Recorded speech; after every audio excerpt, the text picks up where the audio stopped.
विद्यार्थी मित्र हो, नमस्कार. आज आपण एक मेंदूला खुराक या सदराखाली आणखीन एक नवीन उदाहरण मी तुम्हाला सांगणार. एका शेतकऱ्यानं आपल्या रानातील आंब्याच्या झाडाचे बरेचसे आंबे उतरून घरी आणून पिकू घातले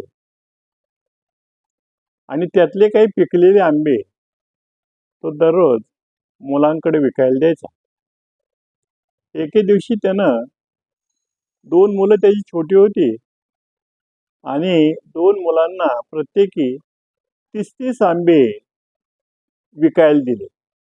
एक मुलगा जरा मोठा होता त्यातला, एक छोटा होता.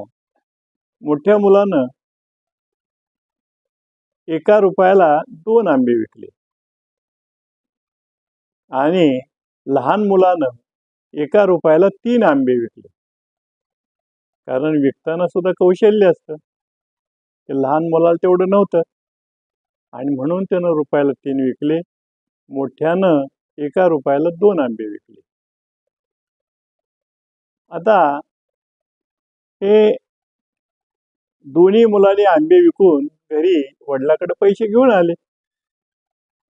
आता बघा, मोठ्या मुलानं ₹1 2 आंबे विकले आणि त्यानं 30 आंबे नेले होते. मग त्याने किती रुपये आणले असतील बरं सांगा. आणि लहान मुलानं मात्र ₹1 3 आंबे विकले आणि त्याच्यामुळं त्यानं ₹10 आणले. म्हणजे एकूण त्या शेतकऱ्याला दोन्ही मुलापासून ₹25 मिळाले. दुसऱ्या दिवशी त्या शेतकऱ्याला आणखीन काही थोडंसं काम होतं म्हणून त्या शेतकऱ्याला वाटलं 60च आंबे आपल्याला विकायला द्यायचे, पण एकाच मुलाकडे द्यावे. मोठ्या मुलाकडे त्यानं ते 60 आंबे विकायला द्यायचे ठरवले आणि त्या मोठ्या मुलाला त्यानं सांगितलं, तू असं कर, काल तू काय केलंस, ₹2 विकले आणि लहानग्यानं काय केलं, ₹3 विकले. याचा अर्थ मला 5 आंब्याला ₹2 मिळाले. तेव्हा तू याच दरामध्ये आज पण हे 60 आंबे नेऊन विक. म्हणजे कसं, ₹2 5 आंबे, ₹2 5 आंबे असं करून विक. आणि त्या मोठ्या मुलानं ते 60 आंबे घेऊन गेला आणि ते 60 आंबे त्यानं ₹2 5 करून विकून टाकले. घरी आल्यानंतर